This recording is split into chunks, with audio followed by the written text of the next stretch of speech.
ನಮಸ್ತೆ ವೀಕ್ಷಕರೇ, ನಾನು ಈ ದಿನ ಒಂದು ನಿಂಬೆಹಣ್ಣನ್ನು ಉಪಯೋಗಿಸ್ಕೊಂಡು ವಿಭಿನ್ನವಾಗಿ ಜ್ಯೂಸ್ ಯಾವ ರೀತಿ ಮಾಡೋದು ಅಂತ ತೋರಿಸ್ತಾ ಇದ್ದೀನಿ. ಬೇಸಿಗೆ ಕಾಲ ಶುರುವಾಗ್ತಾ ಇದೆ, ಹಾಗೆ ಶಕೆ ಕೂಡ ತುಂಬಾ ಜಾಸ್ತಿ ಆಗಿದೆ. ಅದಕ್ಕೋಸ್ಕರ ಈ ದಿನ ಜ್ಯೂಸ್ ಮಾಡೋದು ಹೇಗೆ ಅಂತ ತೋರಿಸ್ತಾ ಇದ್ದೀನಿ. ಈ ಜ್ಯೂಸ್ ಮಕ್ಕಳಿಗೆ ತುಂಬ ಇಷ್ಟ ಆಗುತ್ತೆ. ಕಡಿಮೆ ಸಾಮಗ್ರಿಗಳನ್ನ ಉಪಯೋಗಿಸಿ ಮಾಡಬಹುದು. ಹೊರಗಡೆ ಅಂಗಡಿಯಲ್ಲಿ ಜ್ಯೂಸ್ನ ಕುಡಿಸೋದಕ್ಕಿಂತ ಈ ರೀತಿ ಮನೆಯಲ್ಲಿ ಹೆಲ್ದಿಯಾಗಿ ಮಾಡಿಕೊಡಿ. ಹಾಗೆ ನಿಮಗೆ ಈ ವಿಡಿಯೋ ಇಷ್ಟ ಆದರೆ ಪ್ಲೀಸ್ ವಿಡಿಯೋನ ಲೈಕ್ ಮಾಡಿ, ನನ್ನ ಚಾನಲ್ಗೆ ಸಬ್ಸ್ಕ್ರೈಬ್ ಮಾಡಿ. ಈಗ ಜ್ಯೂಸ್ ಯಾವ ರೀತಿ ಮಾಡೋದು ಅಂತ ನೋಡ್ಕೊಳ್ಳೋಣ ಬನ್ನಿ. ಮೊದಲು ಪಾತ್ರೆಗೆ 2 ದೊಡ್ಡ ಗ್ಲಾಸಲ್ಲಿ ನೀರು ಹಾಕ್ಕೊಳ್ತಾ ಇದ್ದೀನಿ. ಸಣ್ಣ ಗ್ಲಾಸ್ ಆದರೆ 4 ಗ್ಲಾಸಷ್ಟು ನೀರು ಹಾಕ್ಕೊಳ್ಳಿ. ನಾನಿಲ್ಲಿ 5 ಗ್ಲಾಸ್ ಜ್ಯೂಸ್ಗೆ ಯಾವ ರೀತಿ ಮಾಡೋದು ಅಂತ ತೋರಿಸ್ತಾ ಇದ್ದೀನಿ. ಈಗ 4 ಟೇಬಲ್ ಸ್ಪೂನಷ್ಟು ಸಕ್ಕರೆ ಹಾಕ್ಕೊಂಡಿದ್ದೀನಿ. ತುಂಬ ಸಿಹಿ ಬೇಕು ಅಂತ ಅಂದರೆ ಒಂದು 6 ಟೇಬಲ್ ಸ್ಪೂನ್ ಸಕ್ಕರೆ ಹಾಕ್ಕೊಳ್ಳಿ. ಮೀಡಿಯಮ್ ಆಗಿರಲಿ ಅಂತ ಅಂದರೆ 4 ಟೇಬಲ್ ಸ್ಪೂನ್ ಸಕ್ಕರೆ ಹಾಕಿದ್ರೆ ಸಾಕು. ಈಗ ಸಕ್ಕರೆನ ನೀರಲ್ಲಿ ಮೊದಲು ಕರಗಿಸ್ಕೋಬೇಕಾಗತ್ತೆ. ಈಗ ಸಕ್ಕರೆ ನೀರಲ್ಲಿ ಕರಗಿದೆ. ನಂತರ ಅಷ್ಟೇ ನಿಂಬೆಹಣ್ಣಿನ ರಸ ಹಾಕ್ಕೊಳ್ಳಿ. ಸಕ್ಕರೆ ಹಾಕಿದ ತಕ್ಷಣವೇ ನಿಂಬೆಹಣ್ಣಿನ ರಸ ಹಾಕಿದ್ರೆ ನಿಂಬೆಹಣ್ಣಿನ ರಸದ ಜೊತೆ ಸಕ್ಕರೆ ಬೇಗ ಕರಗಲ್ಲ, ತುಂಬ ಟೈಮ್ ಹಿಡಿಯುತ್ತೆ. ಅದಕ್ಕೋಸ್ಕರ ಸಕ್ಕರೆನ ಮೊದಲು ನೀರಲ್ಲಿ ಕರಗಿಸ್ಕೊಂಡು ನಂತರ ನಿಂಬೆಹಣ್ಣಿನ ರಸ ಹಾಕ್ಕೊಳ್ಳಿ. ಈಗ ಮಿಕ್ಸಿ ಜಾರಿಗೆ 5 ಸ್ಟ್ರಾಬೆರಿ ಹಾಕ್ಕೊಳ್ತಾ ಇದ್ದೀನಿ. ಸ್ವಲ್ಪ ನೀರು ಹಾಕ್ಕೊಂಡು ರುಬ್ಕೋಬೇಕಾಗತ್ತೆ, ಆದಷ್ಟು ನುಣ್ಣಗೆ ರುಬ್ಕೊಳ್ಳಿ.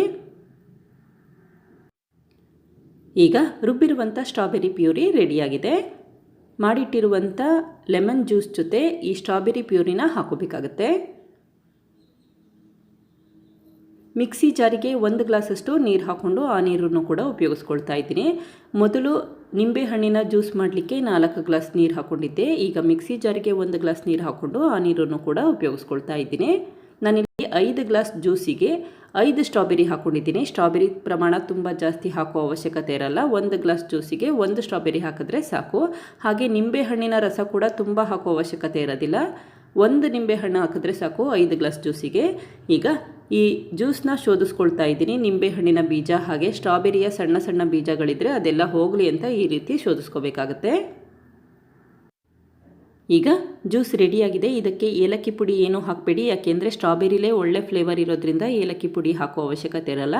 ಈಗ ಜ್ಯೂಸ್ನ 1 ಗಂಟೆ ಫ್ರಿಜ್ಜಲ್ಲಿಟ್ಟು ನಂತರ ಸರ್ವ್ ಮಾಡ್ಕೋತಾ ಇದ್ದೀನಿ. ಐಸ್ ಕ್ಯೂಬ್ ಇದ್ದರೆ ಐಸ್ ಕ್ಯೂಬ್ ಕೂಡ ಹಾಕಿ ಸರ್ವ್ ಮಾಡ್ಕೋಬಹುದು, ಅಥವಾ ಫ್ರಿಜ್ಜಲ್ಲಿ ಇಡೋದು ಬೇಡ ಅಂತಂದರೆ ಹಾಗೆ ಕೂಡ ಸರ್ವ್ ಮಾಡ್ಕೋಬಹುದು. ತುಂಬ ರುಚಿಯಾಗಿರುತ್ತೆ, ಮಕ್ಕಳಿಗೆ ತುಂಬಾ ಇಷ್ಟ ಆಗುತ್ತೆ.